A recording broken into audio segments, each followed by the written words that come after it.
let's talk for a moment. So, I've actually been asked this a couple of times in person, and I want to do a video on it. We're going to talk about the different types of groups in the SCA.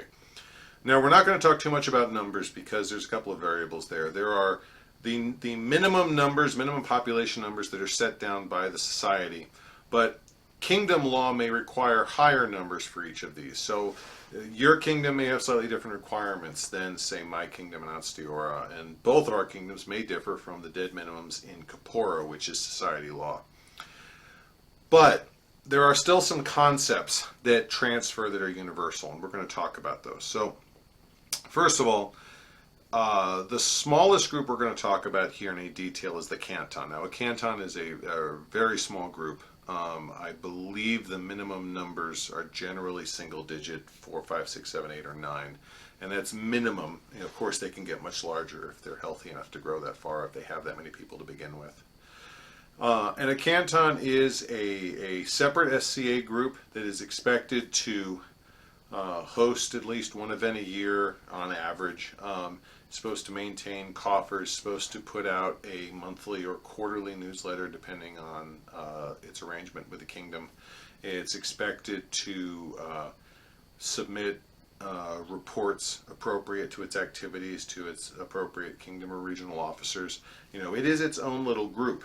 However, one of the things that makes a canton unique is that it also has a mentor-mentee relationship with a barony. The barony is expected to lend its officers and its nobility and its body of knowledge to help educate and train and grow the canton. So that relationship is very important because the mentorship relationship of a canton to a barony is the cornerstone of how the SCA is expected to grow new groups and healthy new groups. Now, in parallel to that, there's what's called a riding. A riding is very much the exact same thing functionally. It is an independent group, has certain minimum numbers. They're expected to turn in reports, have activities, have events, yada, yada, yada. However, a riding has a mentor-mentee relationship with a province. Now, what's a province? We'll get to that, I promise. However, first we're going to talk about the next group in size, and that's a shire.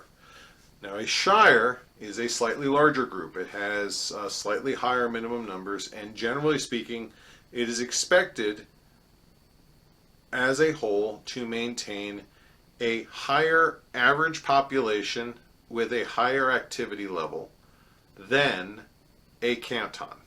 And that's really as much detail as I want to get into. They also are required to maintain a slightly larger docket of officers. But a shire, the other thing about a shire is that often, I don't know if this is universal, but at least on Ansteora, the law is that in order to become a shire, you must first have been a canton, a healthy canton, for a set period of time. Now keep in mind, any group status, from creating a group up to elevating a group up to barony, requires the board of directors approval. So that is, you know, when we ask, so who approves this? The board of directors is the final authority. But a shire is it's kind of one of the building block groups, and they are independent. They are not expected to maintain any sort of direct formal relationship with any other group.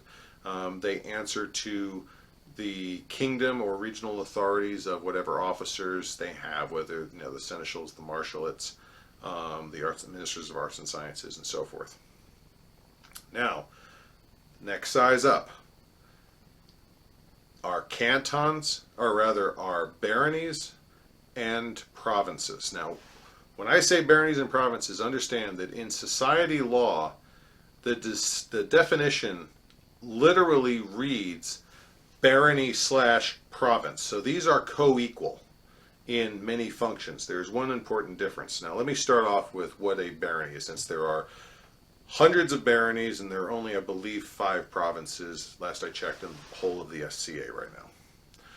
A barony is a large group Membership, I believe, the minimum membership numbers, I believe, are usually 30s. Again, numbers aren't critically important, but we're talking about a larger group at minimum. There are several baronies in Onsteora whose healthy functional membership are 1 or 200. So it's a large, healthy group. They maintain a much larger docket of officers. Most of the baronies that I've worked with or interacted with have a full slate of officers, and many times have many deputies below those officers. And they also have landed nobility. Now, landed nobility, as I've said in previous videos, are nobles who answer directly to the king and queen. They are appointed by the king and queen, and they have a direct line of communication with the king and queen. The king and queen may contact the nobles and ask about the status of the group and the status of events and activities there. And the nobles may contact the king and queen and have regular conversations about how things are going, concerns that they have, how individual people are behaving. That is part of the relationship of the landed nobility. They are the eyes and ears of the crown over those lands. A province is a barony, except there are no nobles. It is effectively a very large shire. There is no noble representation. There's no crown representative. Now, you may ask, why does a province even exist? That is a very long conversation, which I encourage you to have with me in person. But suffice it to say, it's still a relevant talking point. A shire may ask to elevate to a barony, or it may ask to elevate to a province. Both of those are corpora sanctioned options. Now, so far, everything we've talked about have been individual groups that almost invariably are based around population centers. The Barony of Wiesenfeuer, my home group, is based out of Oklahoma City, Oklahoma.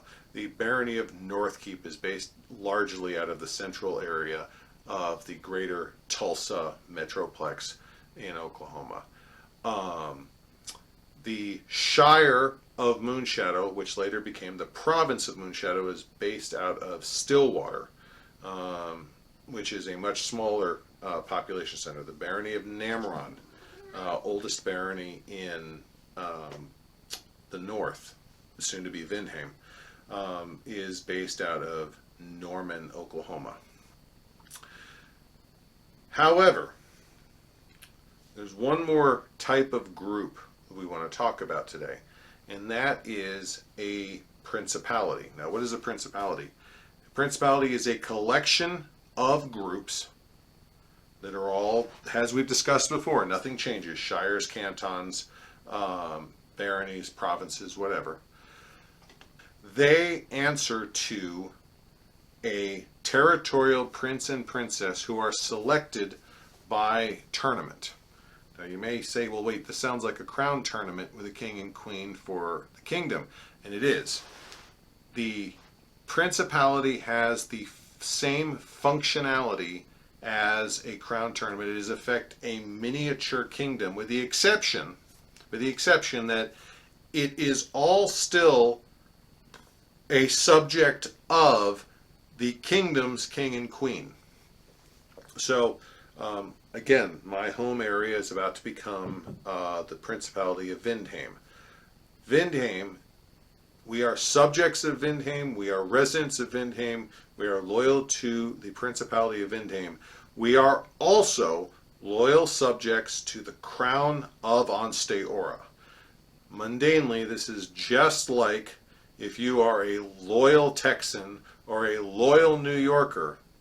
You're both still Americans, and most Texans and most New Yorkers will still fiercely claim their allegiance to the United States. So, again, broad strokes, but you get the idea.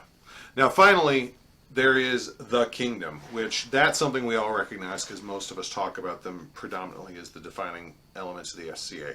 And the kingdom is a almost completely autonomous royal and administrative section of the SCA composed of hundreds of people and multiple groups over a large area of land, under which it has its own law that may expand upon but not conflict with the society law. They may establish their own awards. They may give out those awards per their laws, again, as long as they comply with society law. But there is no larger grouping than kingdom. There is not a group of kingdoms, except to say there is the society.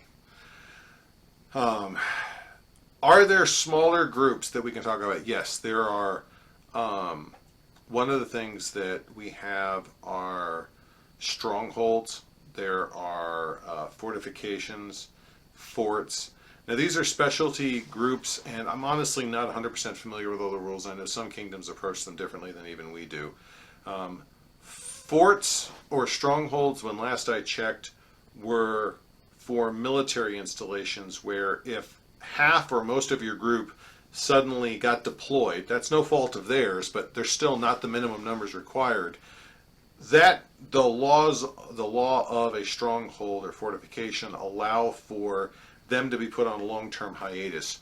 Whereas if a shire were to suddenly, half their members were to vanish, the conversation would be you have a year to regroup your numbers, or we're going to start talking about folding your group. So it's a bit of an allowance for, look, there's no fault of you that half your guys got deployed and sent halfway around the world, so we're going to give you special accommodations. Is there more to be had in this conversation? Yes, absolutely. I don't want to turn this into a 2-hour lecture, but a lot of people have asked, what's a shire, what's a barony, what's a canton, what's a province, what's a principality, and how does that all relate to kingdom? I'm hoping that this answered that question for you. If you have any other questions, feel free to drop them in the comments or reach out to me directly. But other than that, I'll see you at the next event. Until then, goodbye and God bless.